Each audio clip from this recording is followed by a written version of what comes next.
High আমার মিষ্টি বন্ধুরা, কেমন আছো? আশা করি সবাই ভালো আছো। আমিও খুব খুব ভালো আছি। তো দেখো আমি একটা রেসিপি নিয়ে চলে এসেছি। অনেক দিন পর একটা রেসিপি নিয়ে চলে এসেছি। দেখো থাম্বনেলে দেখতেই পাচ্ছ রেসিপিটা কি। আমরা এটা ছাঁচেরা বলি। তো তোমরা কে কী বলো অবশ্যই বলবে। চচ্চড়িও বলতে পারো, তো আমরা ছাঁচেরাই বলি। তো দেখো উচ্ছে কেটে নিয়েছি, আলু বেগুন সব কিছুই দেখতে পেলে, শিম, তারপরে মটরশুঁটি, আর এদিকে নোটে শাক দিয়ে ছাঁচড়া খেতে দারুণ লাগে। আমার তো খুবই দারুণ লাগে। তো তোমাদের কেমন লাগে অবশ্যই কমেন্টে ছোট্ট কমেন্ট করে জানিয়ে দেবে।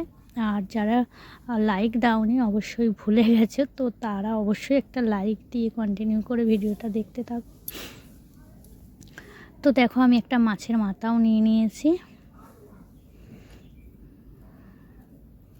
মাছের মাথা দিয়ে নোটে চচ্চড়ি বলতে পারো আর ছেঁচড়াও বলতে পারো। আমার তো দারুণ লাগে ওটা দিয়ে খেতে।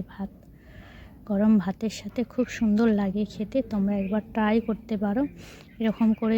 যারা অনেকেই এই রান্নাটা জানে, এই রেসিপিটা জানে, তো আমি তবু দেখালাম। দেখো উচ্ছেটা আমি ভেজে নিচ্ছি। আর উচ্ছে ভাজতে একটু দেরি হয়, একটু বেশি করে তেল দিলে তাহলে একটু তাড়াতাড়ি হয়ে যায়। তো দেখো আমার উচ্ছে প্রায় ভাজা হয়ে এসেছে, এবার তুলে নেব।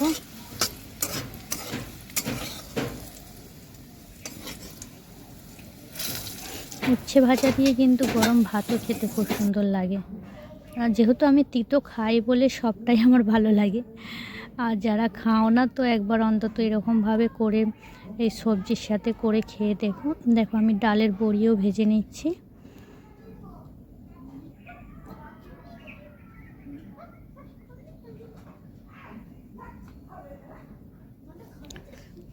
তো ডালের বড়িটাও ভালো করে ভেজে নিয়েছি। যদি না ভালো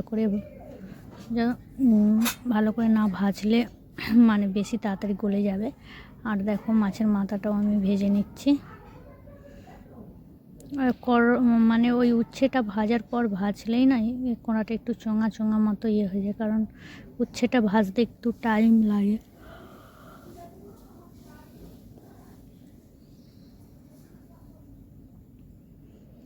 মাছের মাথাটাও প্রায় আমার ভাজা হয়েই এসেছে।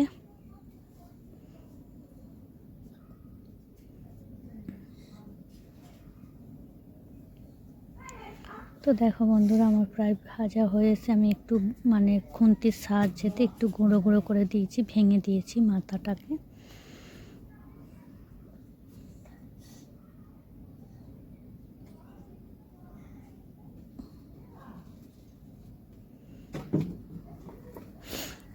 ওই তেলেতেই আমি এবার এক এক করে সবজি দেব। মানে আগে একটু মশলা দিয়ে দিলাম। এটা বাটা ছিল আমার, আদা রসুন বাটা। তো অনেকে যারা আদা রসুন বাটা এতে দাও না, তো আদা জিরে বাটাও দিতে পারো। আমি বেশিরভাগই সবেতেই একটু আদা রসুনটা বেশি দিই। আর দেখো সবজিগুলো আমি সব তুলে দিয়েছি, কিন্তু আমি এখন বেগুনটা দিইনি। বেগুনও দিইনি আর শাকও দিইনি। নোটে শাকটা আমি এখনও দিইনি। তো তোমরা দেখতে থাকো, অবশ্যই দেব। আর ভিডিওটা মানে কি বলবো কেমন হয়েছে অবশ্যই কমেন্টের মাধ্যমে জানাবে। আর যদি ভালো নাও হয় একটা লাইক দেবে। তোমাদের কাছ থেকে লাইকটা চেয়ে নিচ্ছি। আর দেখো আমি মশলাগুলো এক এক করে দিয়ে দিচ্ছি, হলুদ দিয়ে দিচ্ছি। এতে কিন্তু ঝাল দেব না, এই ছ্যাঁচড়াটাতে আমরা ঝাল দিই না। তো এবার মটরশুঁটি আর বেগুনটা দিয়ে দিলাম। আর জানোই তো সব রকম যাই রান্না করতে যাও মানে একটু ভালো করে কষলে তবে মানে তত রান্নাটা হেভি টেস্টি হয়, ভালো হয় আর একটু।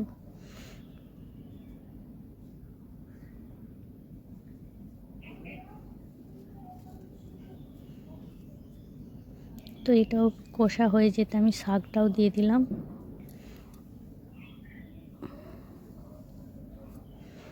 শাকটাকে আগে কেটে ধুয়ে করেছি। আর শাকটা একদম গুঁড়ো করে কাটলে একে তো শাক একটু জল পেলেই নরম শাক গলে যাবে, একদম মানে হয়ে যাবে। তো ওই জন্য আমি একটু বড় করে কেটেছি।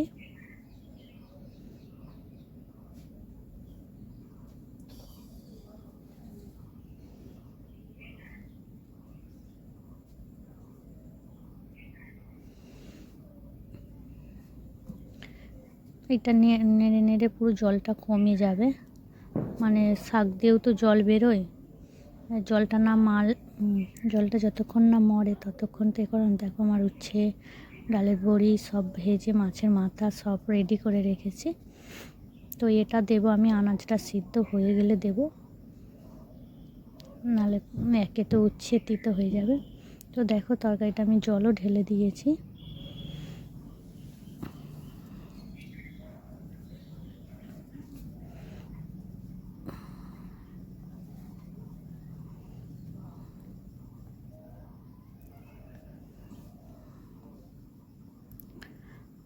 তো দেখো আমার তরকারিটা প্রায় হয়েই এসেছে। দেখো এইগুলো আমি এবার দিয়ে দিচ্ছি, ওগুলো যেহেতু সিদ্ধ হয়ে জলটাও মরে গেছে, তো আমি এবার ওইগুলো দিয়ে দেবো। সব ভেজে রাখা এগুলো দিয়ে দিলাম।